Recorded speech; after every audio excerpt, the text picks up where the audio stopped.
Hey, what's up, everybody? Welcome to Week 15 podcast, our final podcast of the year. And with us, I'm Sam. With us, we have Rob. How's it going, Rob? Are you excited? Last podcast of the year. Oh, it's a sense of melancholy that just washes over me. It is. It's like this year, like short, and all this, with whatever's happening. But hopefully next year it'd be better. Yeah. I think next year will be better. And hey, just gosh darn it, we made it through, Sam. We made it through.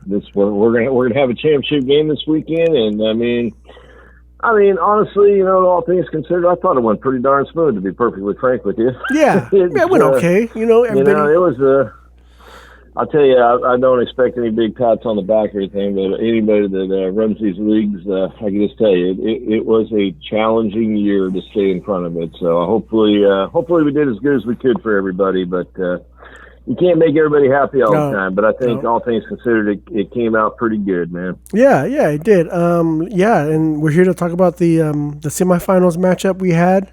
Let's get right on into it. Let's talk about our first matchup: Big Revis versus High Roller, 153 to 128.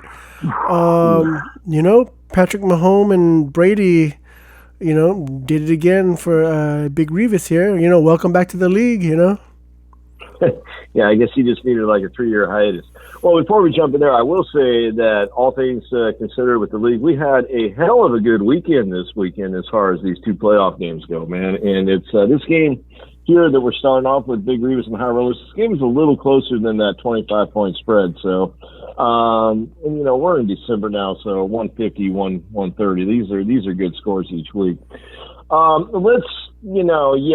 Brady, Patrick Mahomes, baby. That's, Tom Brady did nothing in the first half, blew it up in the second half. Mahomes played a great game. It's against, defense was a little chippy that day, to be honest with you. It's kind of a little disappointing.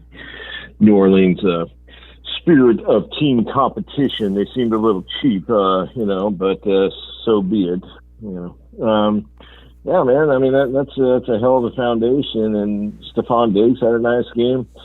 I was joking, Deontay Johnson. I said, dude, you got this in the bag unless Deontay Johnson just fumbles the game away. And then, of course, Deontay leads the league in like drop passes or whatnot. So I don't know if that's necessarily true, but he's terrible at that. Pulls it out real nice. And that is including the they were great in college, Todd Gurley, Amari Cooper combo there. So those guys. Gurley, dude, at this point, he's done, right? It's over for him. I think so, yeah. That's I'll tell you, we'll just say sayonara to Gurley. He's a nice player and everything. I remember at a fantasy party, which we unfortunately will not be having this year, telling both Michael and Cody that, dude, I think he's done, and they both laughed at me. And I was like, no, he's been done ever since that night. So it's there we go. So I win that conversation. This is kind of a sly way of getting 153. The Baltimore Ravens look good. It's just nothing really jumps off the page other than those quarterbacks. But, here's a guy that spent an awful lot of draft capital on Patrick Mahomes, and if I'm not mistaken, Deshaun Watson, who was playing on the other side, and replaced him with Tom Brady, and actually, is about a +4, right? So, hey, Big Revis, kudos, bro. Yeah. Welcome back, my man. It's like,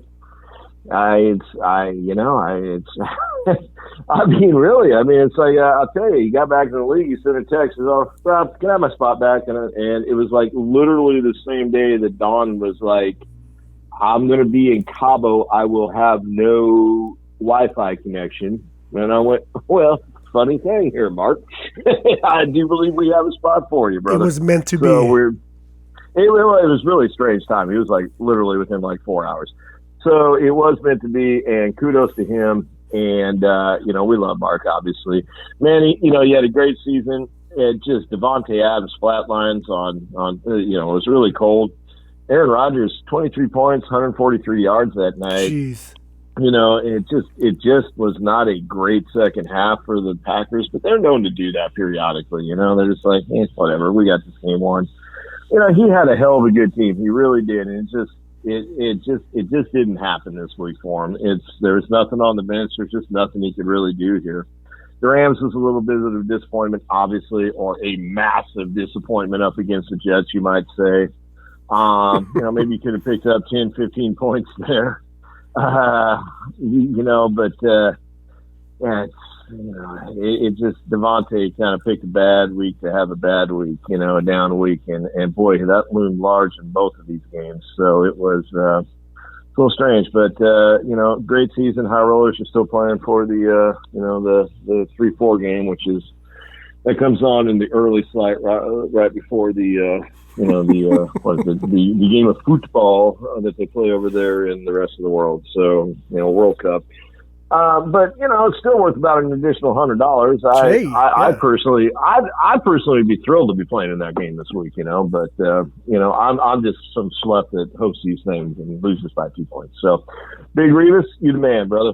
Yep. Welcome back. Yep. Welcome. Good luck in the finals. Let's go to the other matchup. Very close matchup. The Autumn Wind versus El Oso Verde, 166 to 163. Yeah, this is, we have a penchant for having great games in the playoffs, and this is a great game. And I'll tell you honestly, I'm still sitting here a little bit shocked, and not because the Autumn Wind did not deserve to win or is not a deserving champion, because he 1,001% is. This guy probably has the best team in the league and has done a great job. But man, dude, the Steelers, dude, what the hell was that? If you know how this game's going, we'll break it down for you. These guys battle back and forth. Let's tear it down. We got Jalen Hurts versus Ryan Tannehill, which is exactly how we drafted at the beginning of the season, right? Everybody's like, dude, I got to have Jalen Hurts and Ryan Tannehill for the playoff game. 53-60 over there. And Hurts, looks fantastic out there. And Ryan Tannehill, I think he's 5 total touchdowns. I think he threw 3, he threw 2 in. I don't remember. And you got Deshaun Watson. He's blowing it up over there, 31 points, doing good, and really probably puts the game away, makes it almost unreachable for El Oso Verde, or makes him kind of doesn't keep it so tantalizingly close if the dude doesn't fumble on the goal line, to tie the game up. And, and then just to finish out the quarterback team, as I'll point out to everybody, Jared Goff is fantasy poison. Do not ever put Jared Goff on your team, because games like this will happen, okay? And he went out and just immediately proceeded to do what Goff does best, and that's master the post-game news conference where he says everybody, he's just got to play better, It's on him. He's going to have to try. He's working at it. It's not acceptable. And it'd be one thing if I didn't see this damn speech 6-7 times every year, but I see it 6-7 times every year. So poison. I told Nolan that too. I'm all off. Okay. So anyway, we get that out of the way. Dalvin Cook does his thing. Austin Eckler against the Raiders. That was a strange game. Keenan Allen 1 point, but he was hurt, obviously. Now we break down Autumn Wind at this point. 4 for Metcalf. I think the rest of the league is the rest of the league has figured out that Russell Wilson is really not all that good and only throws the ball to DK Metcalf. And so now they put like literally 6 guys on DK Metcalf, and then Russell Wilson's like, I don't know what to do. So, it's just not much of a game. Allen Robinson, et cetera. The Seattle Seahawks defense, they're juggernauts, right? Now we jump over to the other side. Chris Carson, he's part of that Seattle offense, which bores the hell out of everybody. You go, but I thought they were great. Remember back in September when everybody said that Russell Wilson was going to win the MVP? That's not going to happen. So Aaron Jones, who Nolan is just bitching up and down in the first half of that game, actually goes off. But Devontae Adams does nothing for him. He's like, oh, man, 2 years in a row, Aaron Jones is going to cost me. And I'm like, well, Aaron Jones is fine. Brandon Ayuk, nice pickup. Tyreek Hill. I'm just going to throw this out there, Sam. I think Tyreek Hill's hurt a little bit. I don't think it's anything that's going to cost him the year, but he kind of keeps grabbing at the top part of his hamstring there. So I think he's got a little something. The Chiefs will get this wrapped up real fast, and I'm sure we won't see Tyreek Hill. Oh, yeah. For about a month. And then Rodrigo. And this all comes down to, we got a 9-point game going into Monday night and the tiebreaker going to El Oso Verde. So, of course, the way the league scores this is literally when the game starts, El Oso Verde is going to take the lead, right? Because they give you 10 for giving up 0. 10, yep. Yep. And I'm just like, dude, I don't see how, Ryan Finley, the crappy Pittsburgh, I'm sorry, that might have been a Freudian slip, the crappy Cincinnati Bengals. And I'm just like, dude, they're going to have to lose, not get any turnovers, and give up like 30 points. And goddamn it, that isn't what happened, man. It was, we're probably giving short shrift to the other game, but that was kind of over by 4 o'clock on Sunday. It wasn't that much drama. This game was like out of nowhere. So Adrian's like, we got a little string going back with the people in the playoffs here, and he's like, yeah, he's pulling out the reverse jinx. He's giving, he's doing the early concession. This dude needs to run this league because he's pulling out all the commissioner's tricks, and I give him props for that, man. I'm all, dude, you are doing.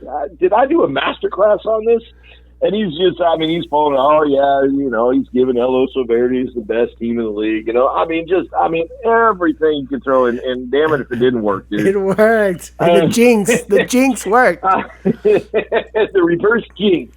They call it. It's the good old reverse jinx. It's amazing how often that works, man. So, and I've cursed the Steelers up and down. I'm not much of a fan of that team, to be honest with you. And their uniforms are about as tired as the Raiders' uniforms. And, but that was a garbage performance.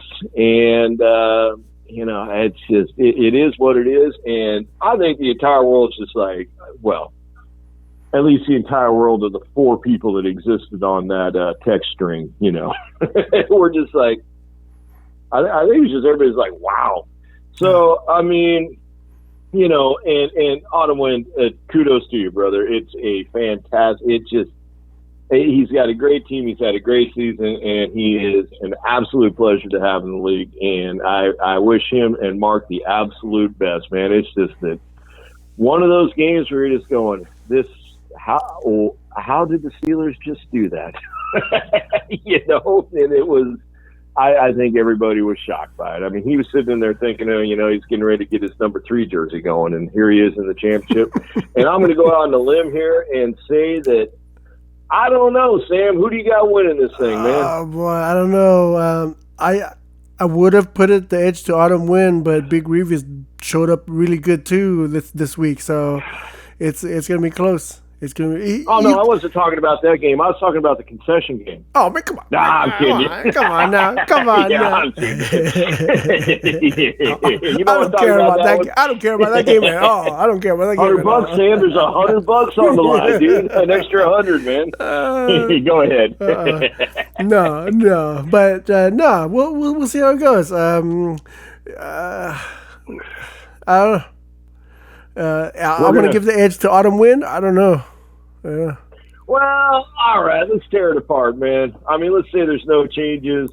Tom Brady and Patrick Mahomes on they sure feel pretty good about that. But Jalen Hurts and Deshaun Watson, I think a big key in this game will be, does Houston come out ready to play? That's going to be a big deal, right? And if Deshaun comes to play, that's going to help him. Obviously, Jalen Hurts is going to be moving the ball a lot, so I think that's compelling. They're both kind of slowly running out of running backs, but I don't know. Maybe Zeke will come back, but he won't play him. I'm not. You know what? I'm not going to give any prediction because I don't want to give anybody the kiss of death here, man. I'm just happy to have, a new person joining our club, Sam. Not the 2-time or 3-time club, but the 1-time club. There is no green jacket or anything, guys. But no. So we'll like congratulate you in the at the draft next year. Hey, I don't want Nolan to win his back-to-back before I win my 3rd championship. Okay. All right, come on. He didn't win back-to-back. Michael is the champion last year, my man. Oh, thank you. That's right. I will always remind you that the back-to-back's only been done by one time, and it's hard to get into that level of eliteness. Yeah. I don't want Nolan to win his 2nd, before I win my 3rd. That's what I'm saying. Trust me, that crossed my mind. I don't want anybody to win their second or their third until I win my fourth. And God knows that could be 20 years away now. So, Well, yeah, I was not, obviously, I was not rooting against Nolan here, but I mean, that was in the back of my mind a little bit. Of course. If he gets 2 before he's 18 years old, man. Now we can say it. Now we can say it, though. You know what I mean? But, man. All right. It's a way for me to recover more of my money the further he goes. Yeah. But, Adrian and Mark, congrats and good luck, boys. Yeah, good luck. Wish you both well, man. Good luck, everybody, this weekend. Have a Merry Christmas. Also, stay safe out there, folks. And we will, I guess we'll see you next year, We'll see you then. Sam, thank you for everything you do. Everybody, thank you for a great year. We will. We hope to have a more normal season next year. Take care, everybody. And thank you, Rob.